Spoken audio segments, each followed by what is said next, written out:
আসসালামু আলাইকুম। প্রিয় দর্শক, অন্য মঞ্চের আলোচনায় আজ আমাদের সঙ্গে অতিথি হিসেবে আছেন। আসসালামু আলাইকুম রহমতুল্লাহি ওবরকাতুহু।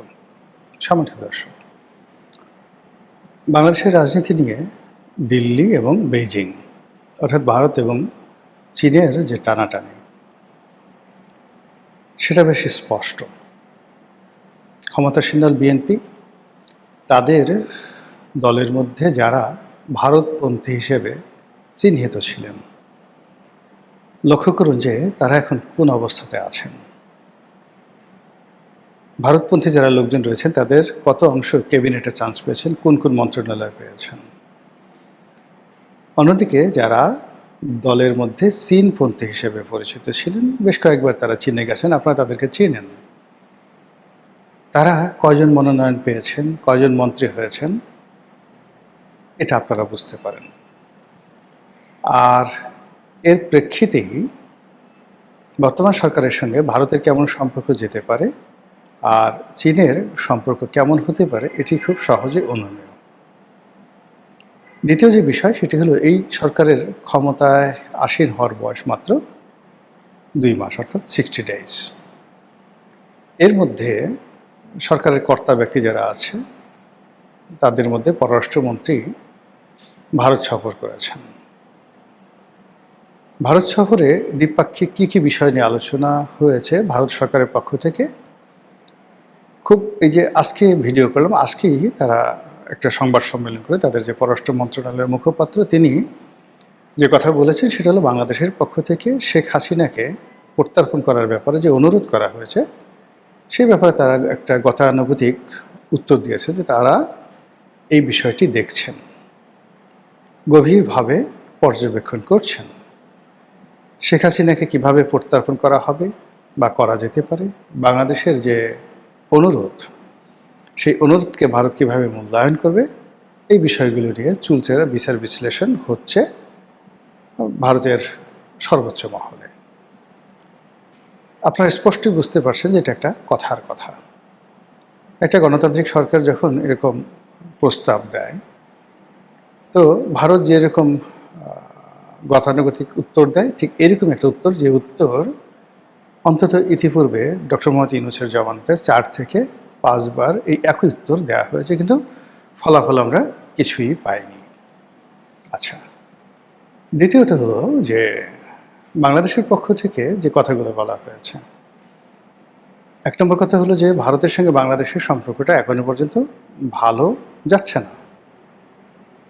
তার প্রমাণ হলো, বাংলাদেশের পক্ষ থেকে যে বিবৃতি দেওয়া হয়েছে সেটা হলো যে ভারত এবং বাংলাদেশের সম্পর্কটির মান নির্ভর করবে বা সম্পর্কের ভবিষ্যৎ নির্ভর করবে গঙ্গা পানি চুক্তির মাধ্যমে।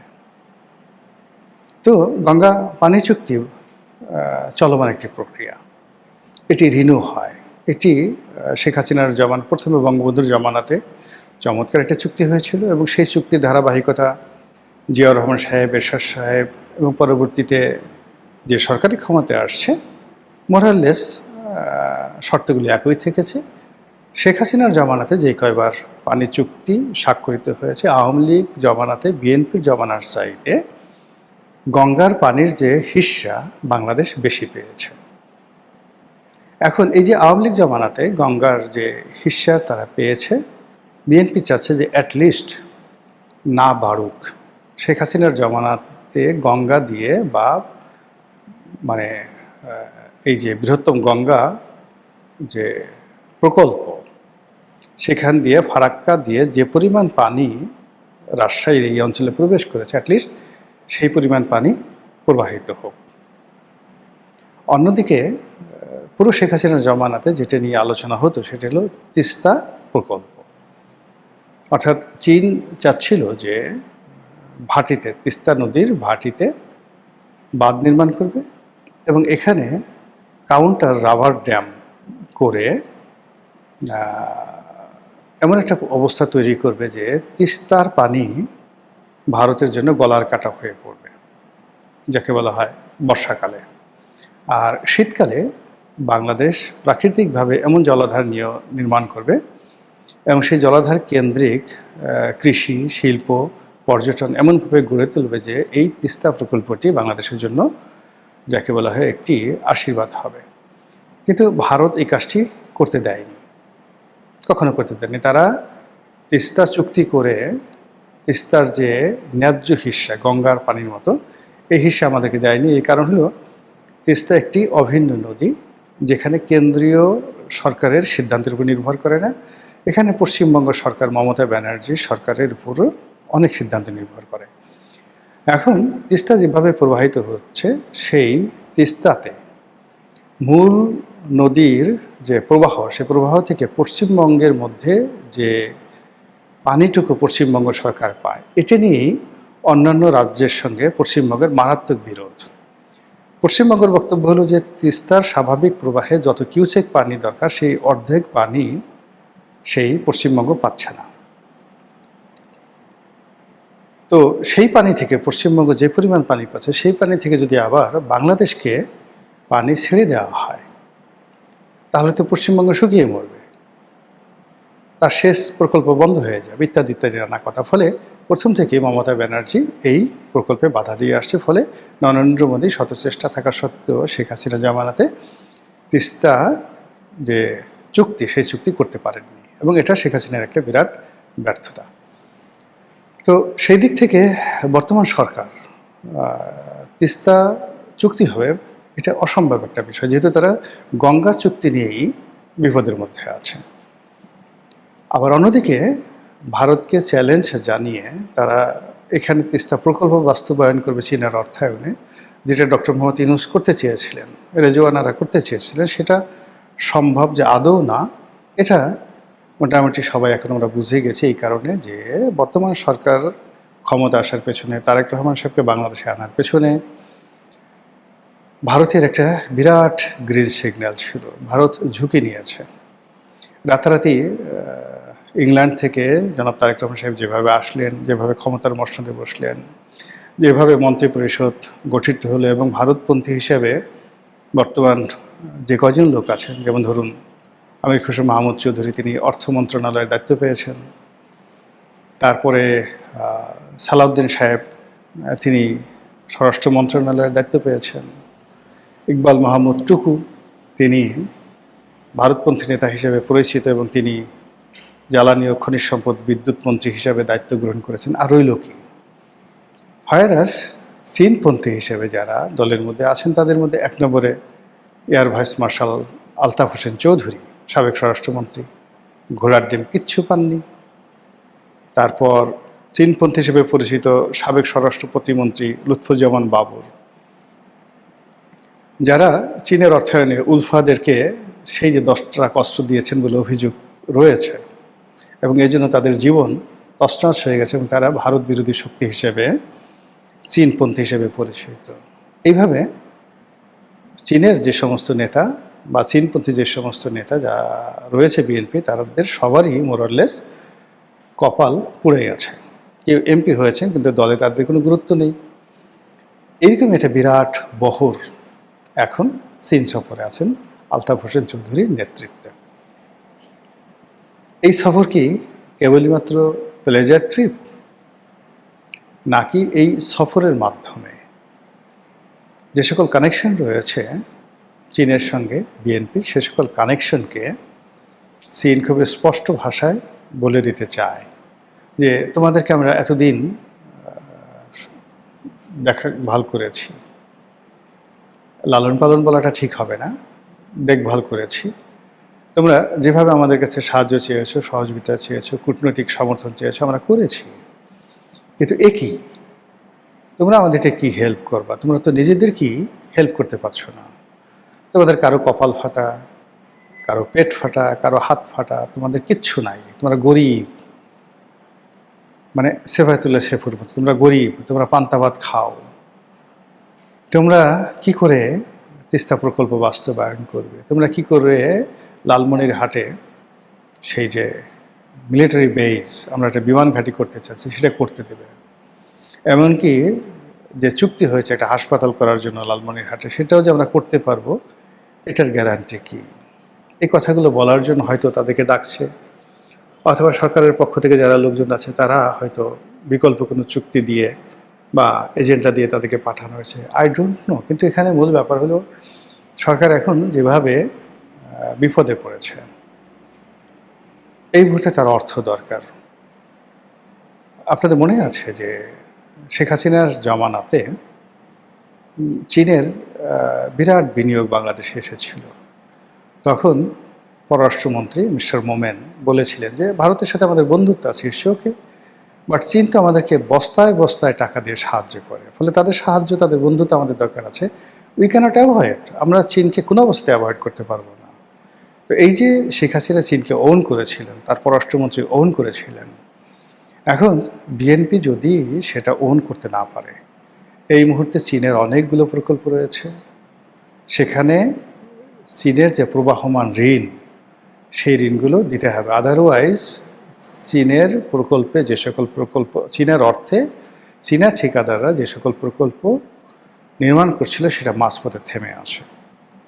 বড় বড় প্রকল্পগুলো, আপনি আশুলিয়া এলিভেটেড এক্সপ্রেসওয়ে,